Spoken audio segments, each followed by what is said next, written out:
Society International-Africa wants to stop the shipment of up to 85,000 sheep to the Middle East. The lobby group says the long-planned voyage contravenes many provisions of South Africa's Animal Protection Act 71 of 1962. Now, on the 6th of August, the group heads for a third court appearance in attempt to stop the shipment. Joining us now to tell us a little bit more is Tony Gerrans, Executive Director of Humane Society International-Africa. Tony, good morning to you. Thank you for your time. You've turned to the courts. You're heading for a third appearance.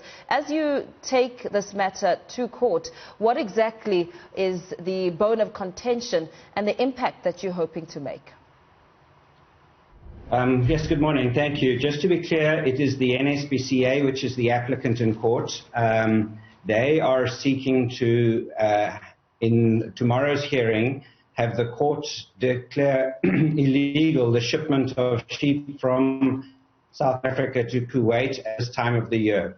They have a second application to court which will proceed sometime in the future, which is a broader inquiry into the legitimacy of live export of farm animals more generally. But the inquiry tomorrow is specifically focused on the cruelty that the sheep are predicted to suffer from on the specific journey from East London to the Persian Gulf during the Northern Hemisphere summer. Now, should you win this matter in court, what impact are you hoping to make when it comes to the export of live animals from South Africa? Well, the Animals Protection Act sets certain minima standards for all animals in South Africa under human control. Section 2 of that act has 18 different prohibitions of unnecessary cruelty.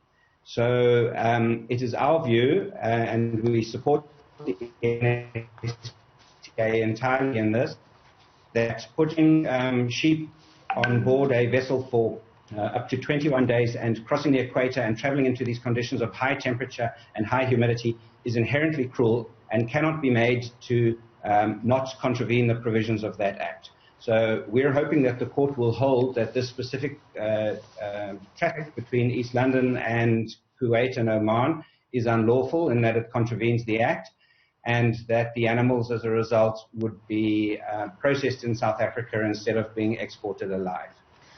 What do we know about the companies that are involved here and perhaps the reasons why they've been taken and moved out of the country as live animals instead of the option that you've just suggested?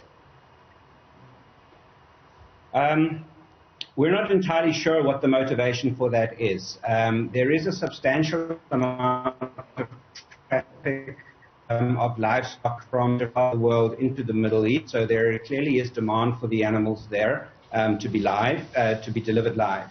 Our view is that that is inherently cruel, and that if there is indeed a demand for meat in those areas, that it is both in our economic interests and in our interests as a country to prevent the cruelty, that the animals be processed here and the final product be exported to the Middle East.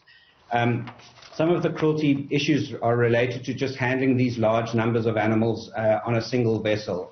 The ship in question in the harbour in East London at the moment can carry up to 85,000 sheep.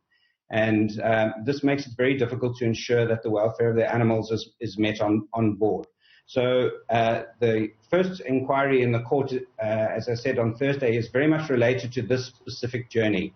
The problem was, of course, inherent with sheep thermoregulating in the high temperatures they're likely to encounter in the Middle East. The broader question of whether animals should be put on sea voyages of this type at all is going to be dealt with in a separate court proceedings that should follow. As you speak, very lastly, as you speak to this matter that's been taken to court, we know that it's not the first time that a large number of sheep have been moved and subsequently died en route from South Africa to other countries. I know that in 2016, 3,000 sheep died heading to Doha on board the same ship that is being used in this instance. I mean, the number is significantly much lower than 80,000 sheep that are being moved. Of course, are you confident that this matter will win in court? Because just looking at the comparisons here, 3,000 as opposed to about 80,000 sheep now being moved, the chances of survival are really very slim. Well, the journey that I think you're referring to was from Fremantle in Australia to the Middle East, to Oman, but it was the same vessel, and the concerns about the welfare of the animals on board are the same for the journey from East London to the Middle East as they are from Australia. The industry has a metric of 2% mortality on board, which they say is an internationally acceptable norm. Our view is that that is not acceptable at all, because if you have 80,000 sheep on board, you could have mortality of up to 1,600 animals, which as a percentage of the total shipment might not seem significant, but for 1,600 animals to have suffered so extensively that they actually perished on the journey, we think is just unacceptable. We don't think that there should be a yield number like that. We think animals are worthy of our respect in their individual capacity, and the South African courts have also recognized that.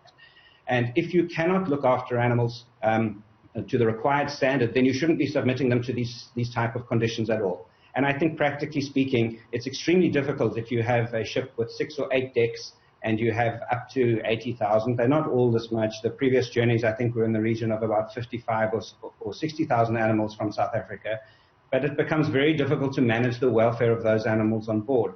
They're all in pens, many times beneath deck, and to inspect 60,000 animals on a routine basis is almost a practical impossibility in those circumstances. Very well. Thank you so much for your time there. Tony Gerrans, Executive Director from Humane Society International-Africa, in a matter brought to court by the NSPCA.